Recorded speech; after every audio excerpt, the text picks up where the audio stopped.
Today we are going to hop on New Zealand's most scenic journey. We are tackling the 120 kilometers of the Milford Road.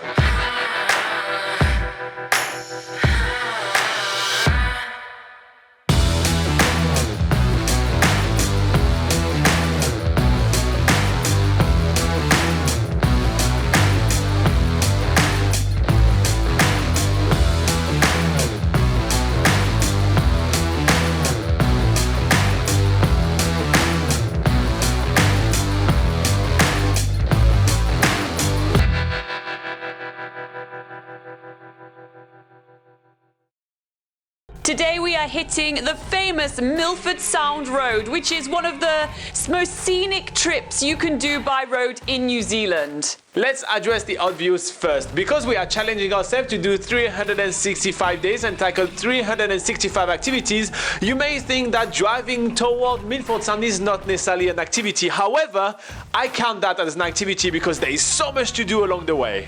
In fact, we have written for you guys on Backpacker Garden and then an article giving you 15 ideas where to stop alongside the Milford Sound Road. It's a really awesome place to drive through and a really awesome place to discover. Don't speed through it. Our first stop today is the magnificent Eglinton Valley. This place looks so unreal, it looks like a painting.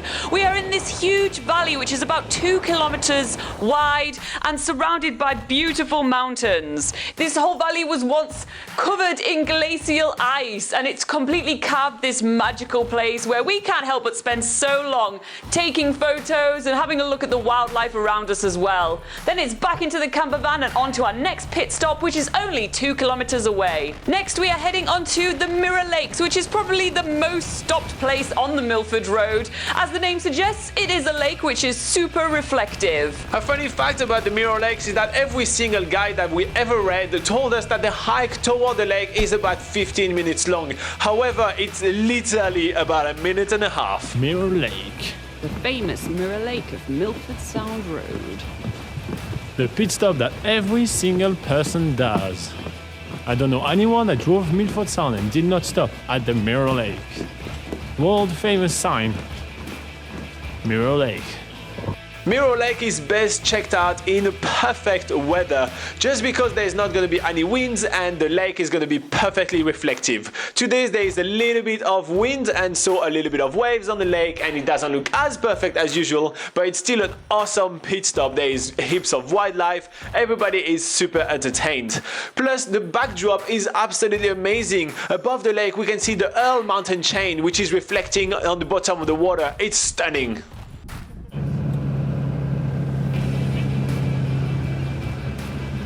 So Milford Sound and the whole Fiordland National Park wouldn't look as good as it does without its fair share of rain.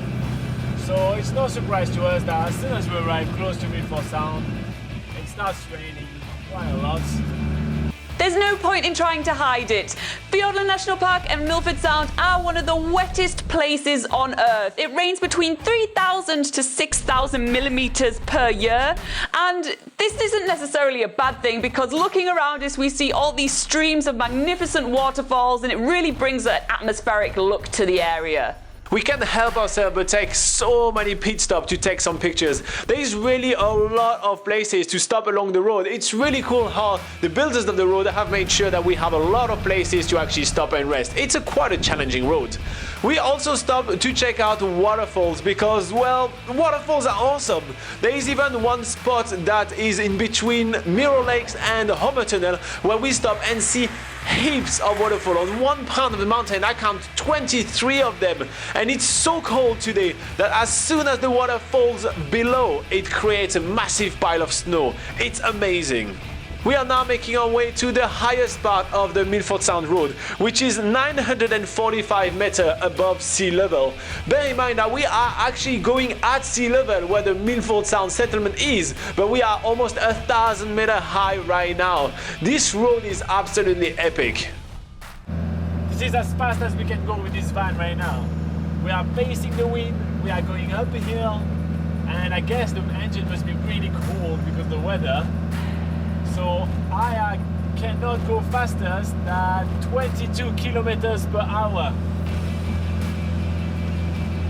So we are slowly making our way to the Homer Tunnel. We may be there by the end of the day. We are now approaching the famous Homer Tunnel, which is probably one of the most memorable parts of the Milford Road. Once you get there though, you could be waiting up to 20 minutes at the traffic lights because it is a one-way tunnel. 1, 2, 3, 4, 5, 6, 7. Right now we're playing Count the Waterfalls. And I am already at 41 and there is still more than that. It's insane, especially just over there. Show the people, Laura. Show the good people.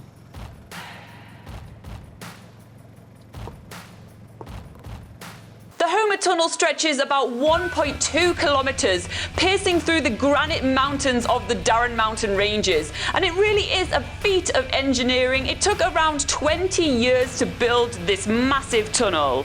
It opened up around 1953 and it marks our first descent into the Milford Sound area. All we can hear is the roaring of our campervan engine echoing through the tunnel, but eventually we do see the light of day once again and the views at the other end are spectacular. As we are making our way toward Milford Sound Lodge, which is going to be our accommodation for our Milford Sound adventures, we are going to be leaving you with one last piece of advice because there is over 1 million people visiting Milford Sound every single year. It gets super busy, so try to tackle this road in the middle of the day, not in morning or evening. I'm going to do a testimonial with a mint in my mouth. Maybe that wasn't such a good idea. Okay, my mint back in my mouth.